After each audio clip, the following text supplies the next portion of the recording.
I always wrote stories. I started at school, short stories, and I remember I spent one summer holiday writing what I very grandly called my first novel, which was about a bird on migration. Wow. And it was quite exciting, actually. It was good, and I spent the whole holiday writing it. And how old are you when you did that? Probably about 10, I think. Okay. That's something I didn't actually know. Yeah, there you go. You learned something new.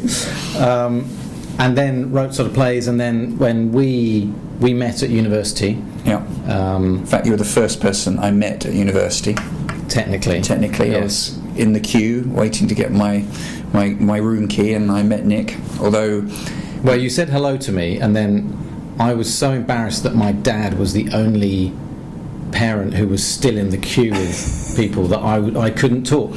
I was too nervous to say anything, so I think I sort of nodded. I thought, who's this guy? You thought I was really unfriendly. I thought he was really blanking me, so we didn't really speak for another term until Nick asked me to be in his plays. I was sort of doing a bit of acting at the time, and Nick had kept on writing since he was 10, had written a couple of plays, comedy plays, which we eventually took to Edinburgh, and we started to realise that we probably enjoyed writing more than we did performing. And to cut a long story short, we started working together from that point on, really.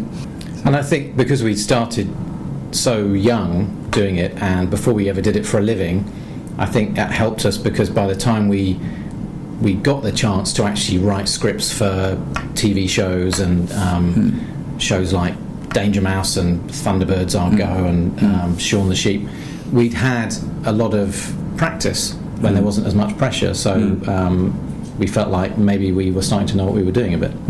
And I guess, and the other thing is that we were just used to working in a partnership. But even when you're writing a book, you're in partnership with an editor and people like that, so you just get very used to working with other people and working with their ideas, taking notes, taking criticism and things like that.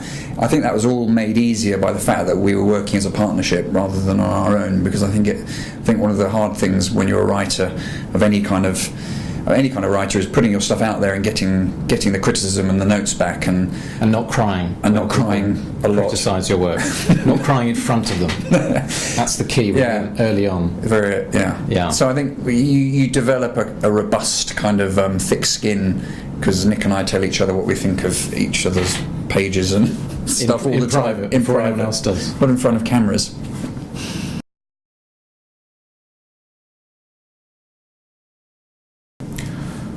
Wow, that's a big question. Well, the kinds of books that I read a lot when I was younger, I read a lot of science fiction, actually, and things like Arthur C. Clarke and H.G. Wells and Robert Heinlein, and that's probably the first time I remember thinking, wow, what a cool job that would be to think up those worlds and those characters and those stories. And I guess people who really inspired me were people like Douglas Adams. So someone who could combine those fantasy worlds with comedy and something that felt really British as well. How about you? For me, I guess, funny enough, I couldn't really read very well until I was about 7. I really was a bit of a slow starter in reading. It was my aunt who got me into a series of books called Tim and Tobias and the Hidden People by Sheila... I've forgotten her name. Sheila... I can't believe you've forgotten author's name. I've forgotten her name. Anyway, well, it was those books that just fired my imagination, because it was all about a little boy and this black cat, and they would have adventures in the world of ghosts that were occurring in their town. So that's what really kick-started my reading. Then after that it was Roald Dahl. Then after that it was... I didn't go into science fiction, I went more into... fantasy things, so definitely Tolkien. I read, from The Hobbit onwards to Lord of the Rings. So I really went down that road. But then, latterly, I guess we've been reading a lot of books, things like Skullduggery Pleasant, Artemis Fowl, Percy Jackson. Certainly when we were thinking about The Defender and how to write it, and who might like that story, those were the kind of books we looked at and thought, this is the sort of thing we'd love to try and do if we could. We could imagine that people who like those books liking that story. So yeah, lots of books.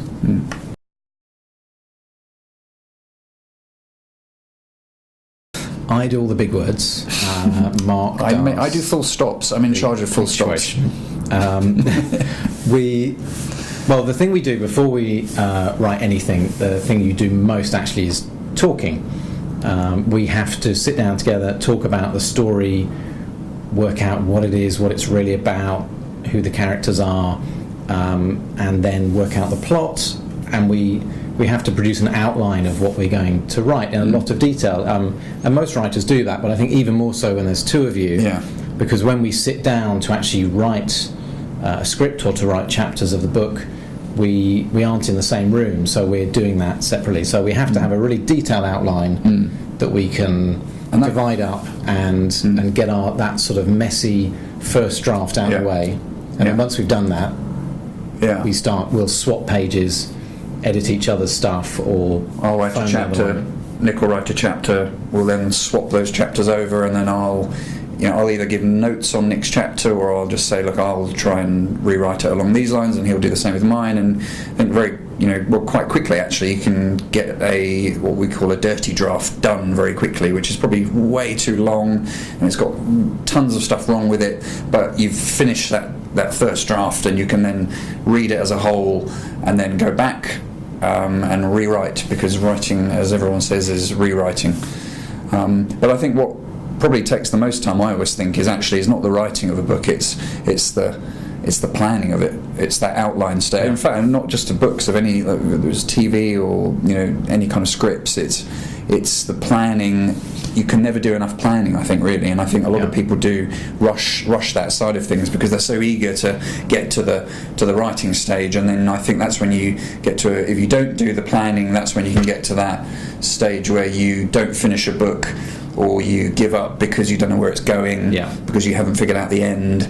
And the writing itself should be fun. Should be the fun bit, yeah. And it's fun if you've got that plan and that outline, which isn't the fun bit. That is the hard bit, which feels like you're doing some kind of puzzle or brain mathematical equation. Richard Curtis said that, he said that bit of it, is like you've got to stare at a blank screen until you make your forehead bleed. I'm kind of misquoting him, but that's essentially what he said. And I think that's, whenever I think of brain aching on the outline stage, that is the real heavy, I often call it heavy lifting, because that's where you're really doing the mental gymnastics to try and figure out your plot.